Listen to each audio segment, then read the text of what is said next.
Hi, I'm Paul Marcel with just a quick tip on how you can move the splinter guard on the underside of your tracks over so that you can cut a new one and get a new fresh line on the edge. Now, I need to do this actually on my MFT's track because, well, it's been accurate for years since I got the MFT, but then on my last project I had the Panther blade in the TS75 and I needed to cut something, and I cut without thinking about it that the Panther blade has a wider kerf than the combo blade that I normally use on the MFT. So the strip is no longer accurate, and I really need it accurate for my Angle Madness project. I'm doing the panels. Now the panels are all being traced off the actual, tapered octagonal boxes, so they need to be accurate. I don't want to be guessing. Now the new rails have this new clear splinter guard on it. These are apparently easier to peel off and move over and re-stick on there, although some people find that then they become a little bit hard to stay stuck on the rail. Now this technique will probably work better for these strips as well. In my case, the other track that I did was the older style black ones, which are very sticky. But before I show you how to move that splinter guard over, let me show you a technique that I use often on the MFT, regardless of this problem with my rail, when I want to make sure that the cut is going to be exactly where I need it to be. So I love that it's easy to place so accurately. So I'm going to show you on this bad panel. This one here didn't come out of the vacuum bag very well, so we're going to just go ahead and use this.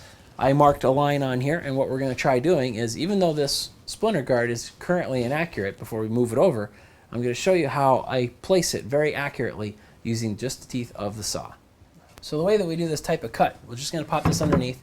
Now this isn't necessarily square, I just drew a line. So what I'm going to do is, in my case, I need to keep the line on these panels. So I would place this until the line is just underneath the splinter guard that we have here. So that's where I would make the cut if the splinter guard was accurate. Now to verify where this is going to cut, all I do is, with it unplugged, is that you just plunge the saw down and you can take a look at where the teeth go. Now of course that's always the case, but one of the things that's neat is if you have an ATB blade like we use here in the combo, it's got the little bat ears on the teeth, on alternating teeth. So what you can do is you can pretty much just drop this and roll it, and then you're going to see dimples in the wood where the cut would go. So now you're not going to see it from back there, but the dimples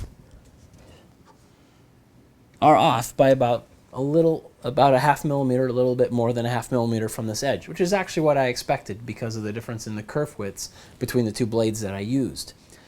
Now again, it's going to be alternating teeth that are going to have the bat ears, so you might, if you're trying to get at a certain location, and like if I wanted to mark it right here, then I could drop this down. I don't know if that's the right tooth, so you can just back it up, do it again, go over it a few times, and you're going to see plenty of dimple marks where the teeth are going to cut.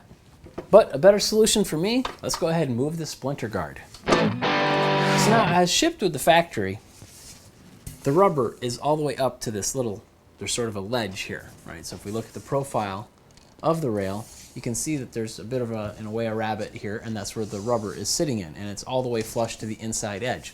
So I'm just going to have to scoot that over about 1 millimeter to be able to get something that I can cut and make this thing clean. So all you got to do is just peel this off. It's not real hard to get out. Little adhesive just rubs off like snot. There we go. Now the adhesive that remains, this is basically like a thin, to me this is very much like a turner's tape. I wouldn't be surprised if that's actually what it is. So if you grab this, you can get kind of lucky that it's going to come right off. If not, what I've used in the past is a heat gun. So just heat it up a little bit, grab a putty knife, and you can pretty much push that right off the rail. So actually I'm going to do that.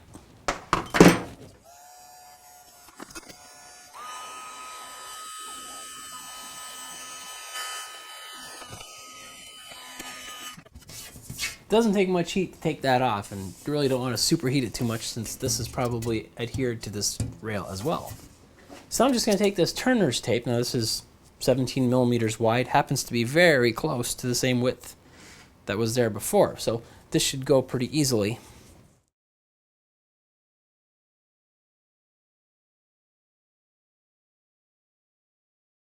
So now with that nicely stuck in place, and I just kind of eyeballed about 1 millimeter of space there between the the edge of that rabbet and where this rubber piece is going. So now I've got a nice edge guard started.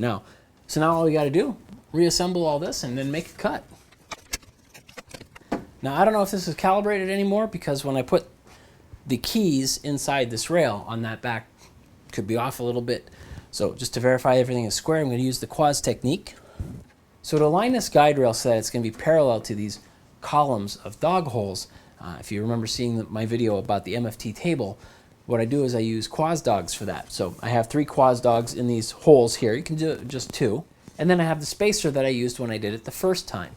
So what this does is I put this here, I drop the rail down, and basically you squeeze the rail up to the back of it, and then you position the rail fronts and the backs, and then you're going to get it in the same position every time. And it's going to be parallel, assuming this board is parallel, it's going to be parallel to the dog hole, so that you can take advantage of putting things out in the middle of the table using just the dogs to align it, and you can do perpendicular cuts or parallel cuts using the grid of the system. So that was all discussed in my review of the MFT tables.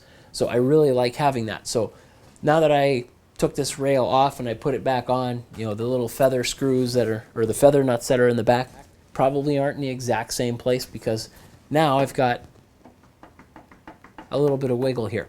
So what I'm going to do is I'm going to loosen up this feather key here that's on the front. That's my alignment pin. There's an equal one in the back. Scoot this thing over till I got it perfect, and then I'm going to lock it in place.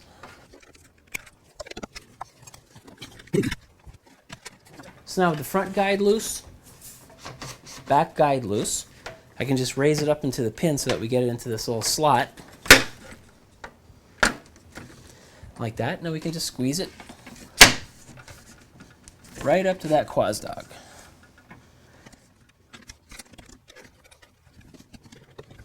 Now to make it easy to reset, because I normally actually keep this thing off, I store it underneath in the table, otherwise my shirt gets hooked on it all the time. All you do is scoot this feather key over till it touches it, and then lock it into place. And the same with the back. So now we can do the initial cut with the correct blade. So I just tucked a piece of scrap underneath here so that we've got some clearance when I go to do the cut. All I need to do is get this plunge enough in order to make that cut on the Splinterguard.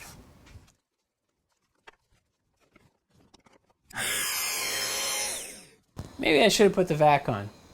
So now I've got a great fresh line here. I'll be able to drop this right on the line because I want to keep the line, and I'll be able to cut right on the outside of the line perfectly, and it'll be nice splinter free. So this is going to be perfect for when I get through all the other panels. So hopefully this helped. Just a little bit of turner's tape solves a lot of problems.